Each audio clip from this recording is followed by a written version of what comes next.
Hello दोस्तों, welcome back to my channel knowledgeable brain. और आज हम इस वीडियो में डिस्कस करने वाले हैं थॉमस हार्डी की poem the breaking of nation के बारे में। दोस्तों, आज हम इस वीडियो में इसकी समरी को डिस्कस करेंगे और कुछ इंपॉर्टेंट पॉइंट्स को। चलिए वीडियो की शुरुआत करते हैं।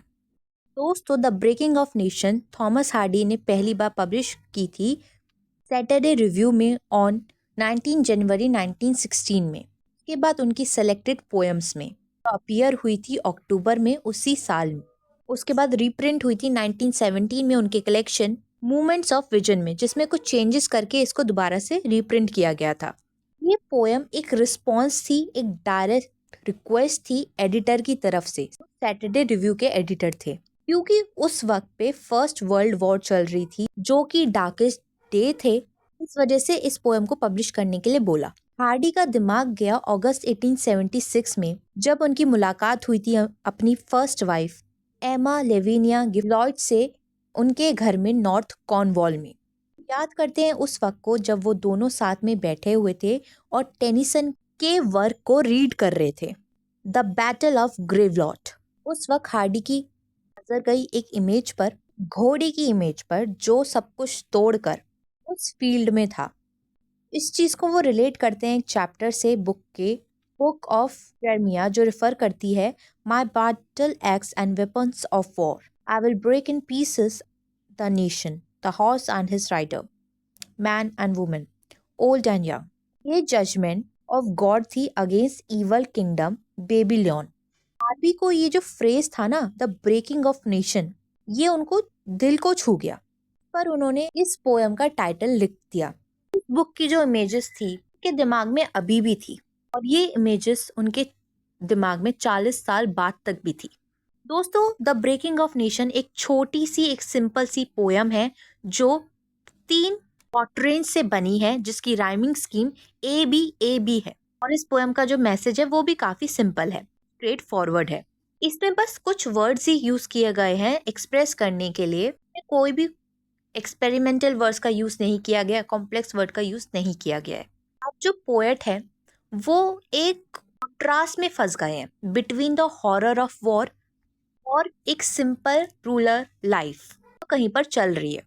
कहते हैं कि जब नेशन पर कोई मुसीबत आती है, वो ये देखते हैं कि कोई इंसान खेती बाड़ी में लगा हुआ है, साइलेंटली वॉक कर रहा है घोड़े के साथ, जिसे वो डिस्क्राइब करके बोलते हैं अपनी पोएम में, only a man horrowing clods in a slow silent walk with an old horse।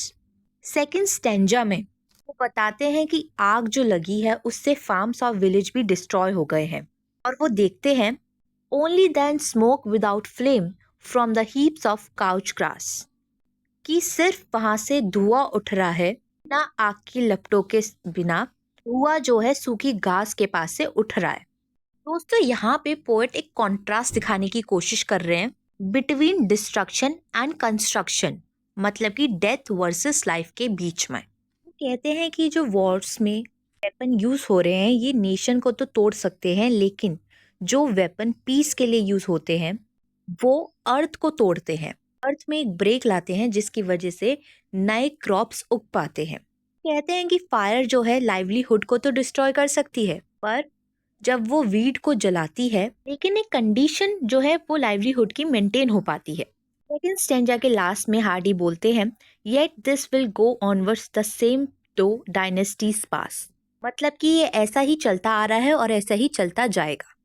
Third stanza में प्रेफर करते हैं अ मेड एंड हर माइट। यहाँ पे वो एक कपल का जिक्र कर रहे हैं, जो वो और एमा नहीं है, कि यॉन्डर है, बट ये जो स्टोरी है वो सेम ही है, कि एक यंग लव है जो बढ़ रहा है, इस लव की वजह से नया बर्थ होता है, नेक्स्ट जनरेशन आती है। यहाँ पे ये जो आइडिया है कि वॉर में आदमी लोग जो है वो लड़ते हैं, जो बेसिक ऑपरेशन है फूड प्रोड्यूस करने का, बच्चे पैदा करने का, वो कंटिन्यू चलता रहता है, उसमें कोई रुकावट नहीं आती है।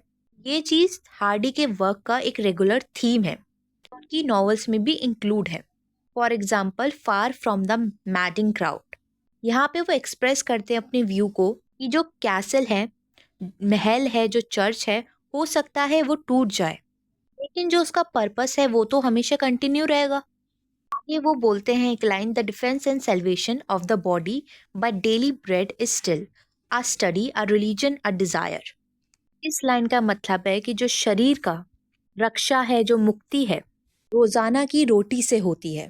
तो अभी भी एक डिजायर है, एक रिलीजन है, धर्म है और एक इच्छा है। दोस्तों, द ब्रेकिंग ऑफ नेशन ऐसी पोयम है जो फ्यूचर की होप दिखाती है। ये पोयम कंक्लूड होती है यंग कपल को लास्ट में दिखाते हुए, स्टेट करते हैं, wars annals will cloud into night, ere their story die. जो वॉर के जो बादल हैं वो चले जाएंगे, नई सुबह आएगी, नया वक्त आएगा। दोस्तों, आई होप आपको ये पोएम की समरी समझ में आ गई हो। और वीडियोस देखने के लिए हमारे चैनल को लाइक करें, शेयर करें और सब्सक्राइब करना ना भूलें। अगली बार फिर मिलेंगे एक और नई वीडियो के साथ। Thank you for watching this video.